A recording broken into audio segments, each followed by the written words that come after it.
Well, a staple of Tampa history could soon be razed to actually make for some new apartments. The Tampa Sportatorium, just north of Kennedy, almost a century old, and at first opened to wrestling back in 1961. It's actually been closed to wrestling, though, for decades. Yeah, many remember it, though, remember it well. And as Fox 13's Evan Axelbank reports for us, a builder from St. Louis is now planning an 8-story building with more than 200 apartments right there.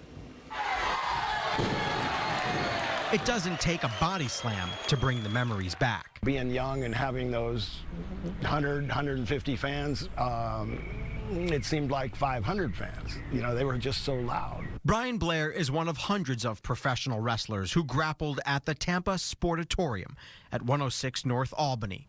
This note in the Tampa Tribune shows it started hosting wrestling TV shows in 1961.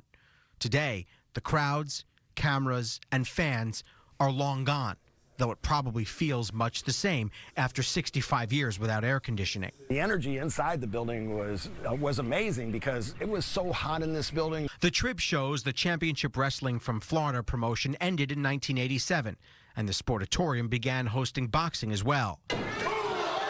Soon, though, the pile drivers could be used on the building itself. A St. Louis-based company called Subtext Living is planning a 235-unit, 8-story building called Local Tampa.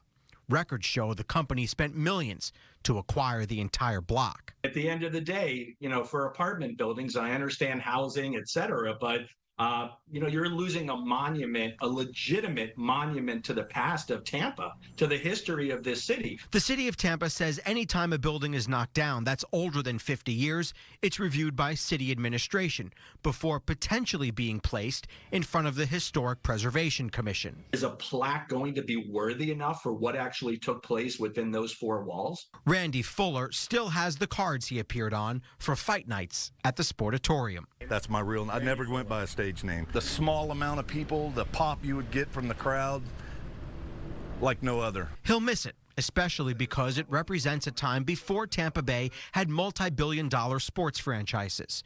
With wrestling also happening at the Fort Hesterly Armory, the city considered its wrestlers their pride and joy. We wanted to see this become a museum and be brought back to life, but obviously walking through the building, you can see that there's no restoring this building. The Sportatorium is almost down for a 3 count. Till next week, Gordon Soley saying so long from the Sunshine State.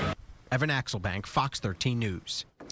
Now, Subtext Living did not immediately respond to a request for comment about its plans for the property, and the city says no permits for construction have been filed.